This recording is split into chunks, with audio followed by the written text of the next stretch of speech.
गांव के किनारे एक छोटा सा कच्चा घर था जिसकी दीवारों में दरारें थीं और छत से कभी कभी बारिश टपकती थी। आंगन में तुलसी का छोटा सा चौरा था और पास में एक पुरानी खाट पड़ी रहती थी जिस पर अक्सर सरस्वती बैठकर सोचती रहती थी। शाम का समय था, सूरज धीरे धीरे ढल रहा था और आसमान लाल हो चुका था। सरस्वती खामोशी से बैठी आसमान को देख रही थी, जैसे किसी जवाब का इंतजार कर रही हो।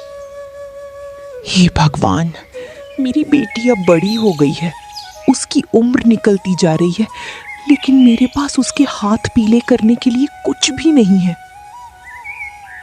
उसी समय अंदर से रीना बाहर आई। उसके हाथ में पानी का लोटा था। अम्मा, तू फिर वही सोच रही है ना? मैं तुझे रोज कहती हूँ मेरी शादी की चिंता छोड़ दे, मैं तेरे साथ ही खुश हूँ।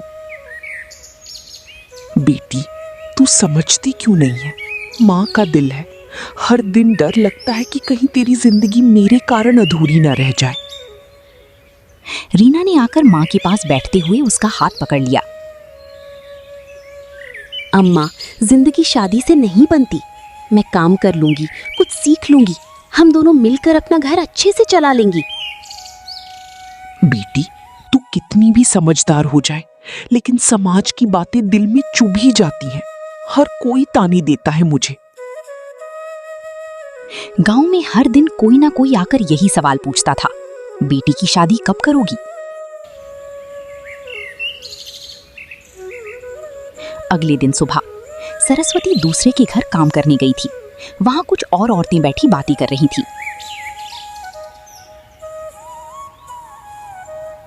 अरे सरस्वती, तेरी बेटी तो बहुत बड़ी हो गई है।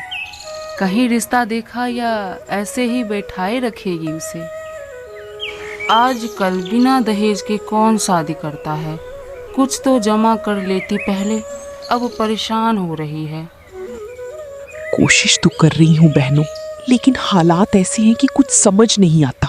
कहाँ जाऊं, क्या करूं? सरस्वती चुप रही, लेकिन उसकी आंखें झुक गईं। घर लौटते समय उसके कदम भारी थे। शाम को रीना ने देखा कि मां बहुत चुप है।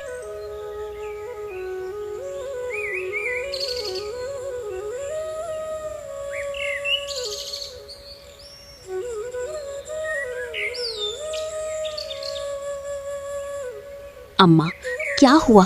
तू इतनी चुप क्यों है? किसी ने कुछ कहा क्या तुझसे? तू मुझे बता क्यों नहीं रही है?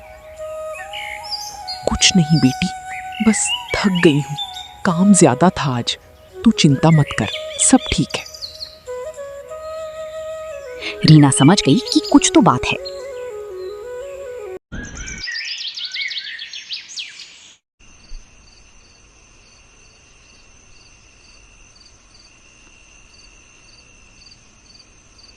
रात को रीना मां के पास आकर बैठ गई।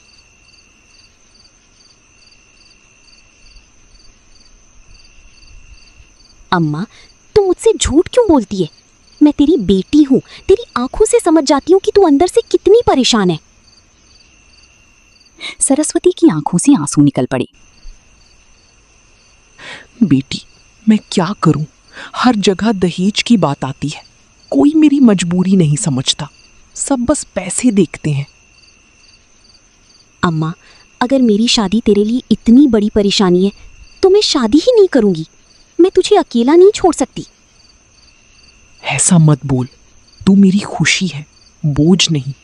मैं नहीं चाहती कि तू अपनी जिंदगी मेरे कारण रोक दे।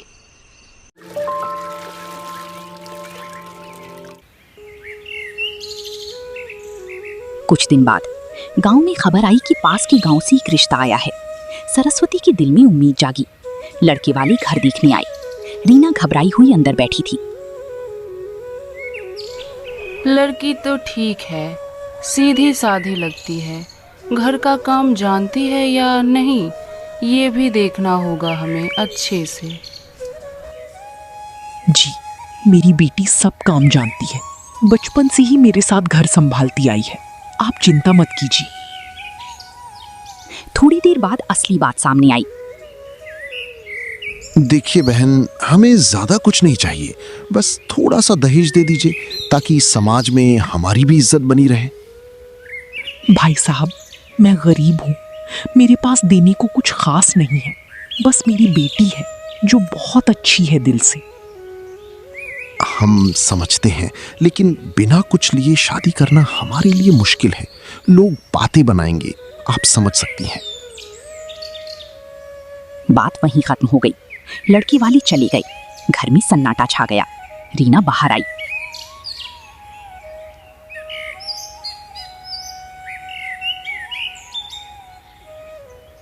अम्मा, क्या हुआ? उन्होंने मना कर दिया ना? मुझे पता था सबको पैसे चाहिए, इंसान नहीं। मैं हर बार हार जाती हूँ बेटी। मैं तेरे लिए कुछ भी नहीं कर पा रही। मैं बहुत बेबस हूँ। अम्मा, तू हार नहीं रही, तू लड़ रही है और मैं तेरे साथ हूँ। अब हम किसी के सामने हाथ नहीं फैलाएंगे।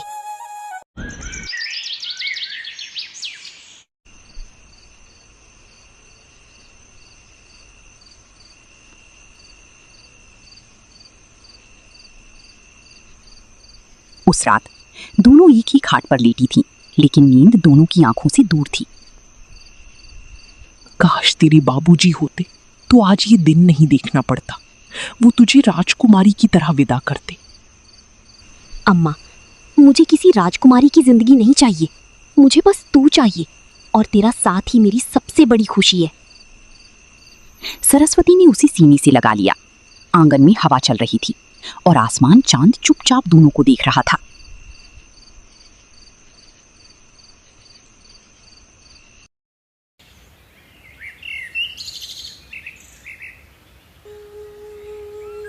सुबह का समय था।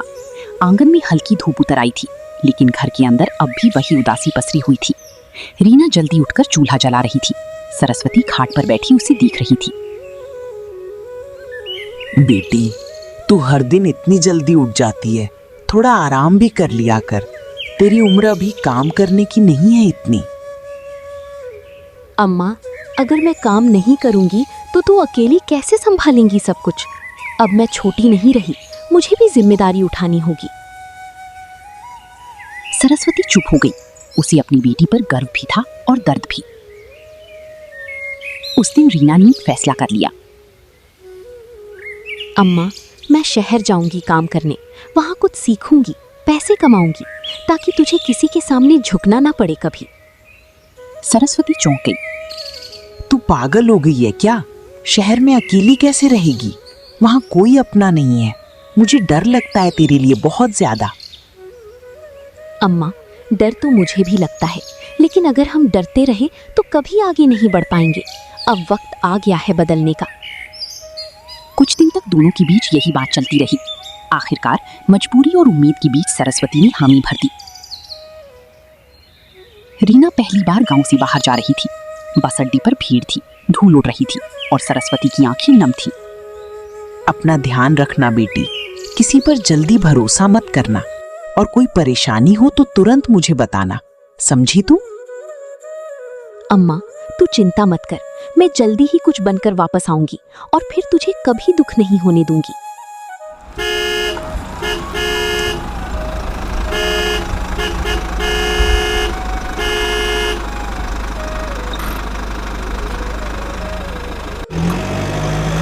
बस चल पड़ी। सरस्वती दूर तक उसे देखती रही, जब तक बस आंखों से ओझल नहीं हो गई।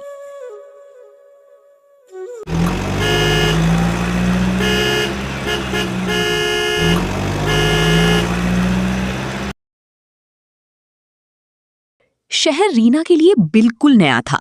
भीड़, शोर, भागदौड़, सब कुछ अलग था। शुरुआत में उसे बहुत मुश्किलें आईं। एक छोटी सी सिलाई की दुकान में उसे काम मिल गया। दिन भर काम, रात को थकान, लेकिन हिम्मत नहीं टूटी। एक दिन दुकान का मालिक उससे बात कर रहा था।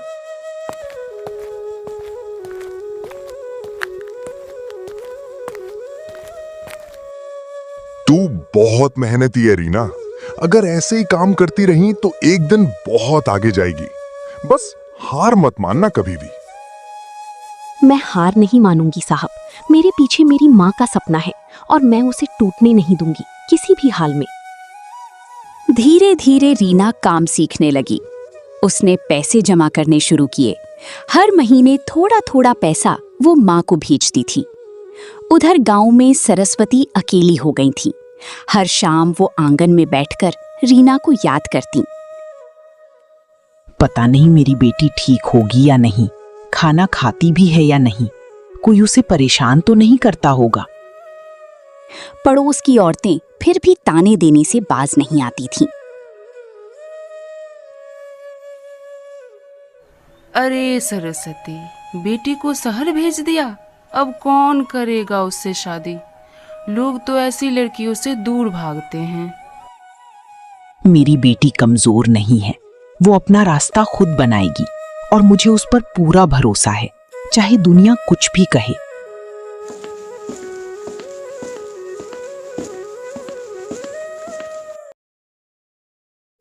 दो साल बीत गए।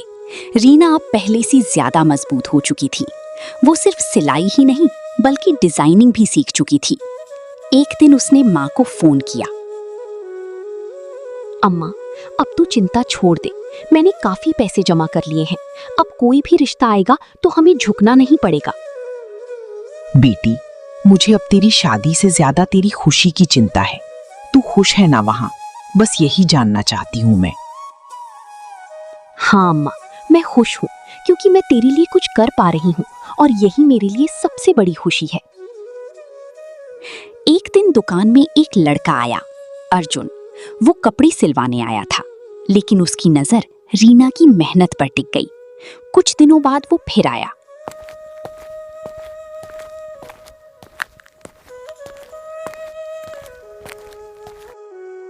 तुम बहुत अच्छा काम करती हो। क्या तुमने कहीं से ट्रेनिंग ली है या खुद से ही इतना सब सीख लिया है? मैंने जिंदगी से सीखा है, मजबूरी सबसे बड़ा शिक्षक होती है। जब हालात सिखाते हैं तो इंसान सब सीख जाता है। अर्जुन प्रभावित हुआ। धीरे धीरे दोनों की बातचीत बढ़ने लगी।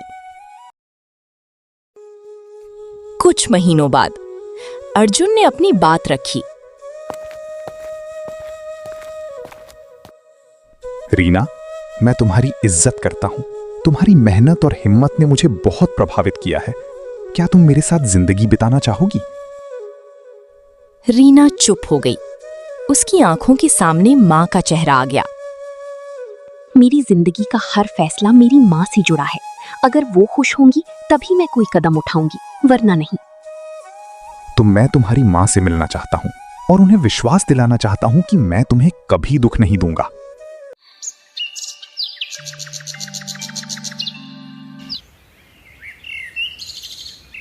गांव में सुबह का समय था। आंगन में हल्की धूप फैल रही थी। सरस्वती तुलसी में पानी डाल रही थी, लेकिन मन कहीं और भटका हुआ था। उसी समय दूर से किसी के आने की आहट हुई। दरवाजे पर रीना खड़ी थी और उसके साथ अर्जुन भी। सरस्वती की आंखें भर आईं।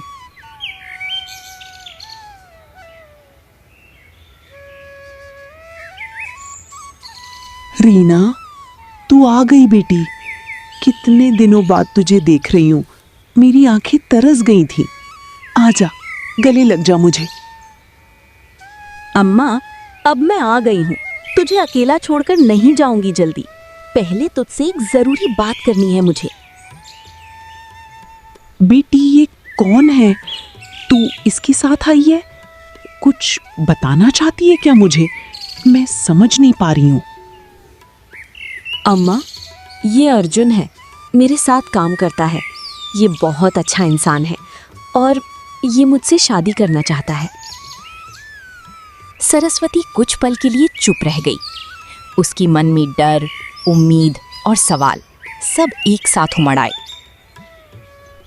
बेटी, मैं तुझे खुश देखना चाहती हूँ, लेकिन आजकल दुनिया पर भरोसा करना मुश्किल है। मैं कैसे यकीन कर लूं कि ये सही है? माँ जी, मैं आपकी बेटी से बहुत सम्मान करता हूँ। मैंने उसकी मेहनत और संघर्ष देखा है। मैं उसे हर खुशी देना चाहता हूँ, बिना किसी शर्त के। सरस्वती ने सीधे सवाल किया। बेटा, सच सच बता, क्या तुम्हारे घर वाले दहेज नहीं मांगेंगे? मैं गरीब हूँ, मेरे पास देने के लिए कुछ भी नहीं है। माँ जी, मुझे किसी दहेज की जरूरत नहीं है। मुझे सिर्फ रीना चाहिए और आपका आशीर्वाद, यही मेरे लिए सबसे बड़ी दौलत है। अगर तू सच में ऐसा सोचता है तो तू बहुत बड़ा इंसान है बेटा। आज भी ऐसे लोग हैं दुनिया में, ये सोचकर दिल को सुकून मिलता है। लेकिन गांव वाले कहाँ चुप रहने वाले थे। खबर फैल गई। देखा सरस्वती को, बेटी शहर गई और वही लड़का ढूंढ लाई। अब बिना दहेज शादी करेगी, समाज में इज्जत कैसे रहेगी उसकी।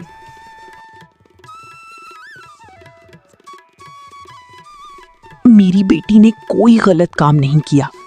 उसने अपनी जिंदगी खुद चुनी है और मुझे उस पर गर्व है। मुझे समाज से ज्यादा उसकी खुशी प्यारी है। रीना माँ को देख रही थी। उसकी आंखों में गर्व था।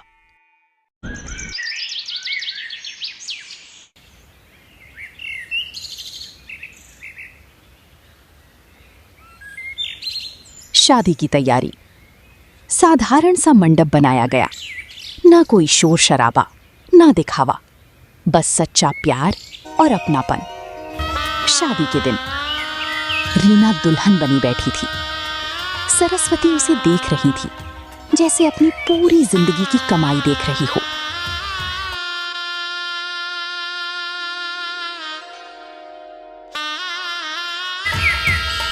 आज तू कितनी सुंदर लग रही है बेटी। काश तेरे बाबूजी होते, वो तुझे इस रूप में देखकर बहुत खुश होते।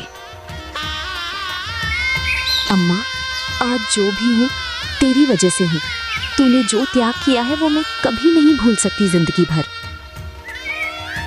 माँ जी, आप चिंता मत कीजिए। अब रीना सिर्फ आपकी नहीं, मेरी भी जिम्मेदारी है। मैं उसे हमेशा खुश रखूंगा, ये मेरा वादा है। सबसे कठिन समय आ गया। विदाई। सरस्वती ने रीना को गले लगाया और रो पड़ी। आज मैं तुझे विदा कर रही हूँ, लेकिन दिल मान नहीं रहा। तू मेरी जिंदगी थी, अब ये घर बहुत सूना हो जाएगा। अम्मा, मैं कहीं नहीं जा रही।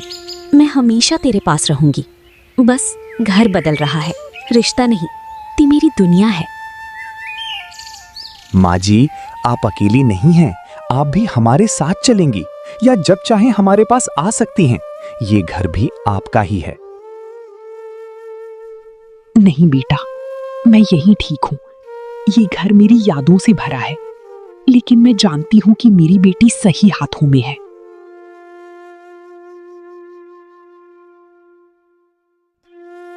रीना गाड़ी में बैठ गई। गाड़ी धीरे धीरे आगे बढ़ने लगी। सरस्वती दूर तक उसे देखती रही, जब तक वो नजरों से ओझल नहीं हो गई।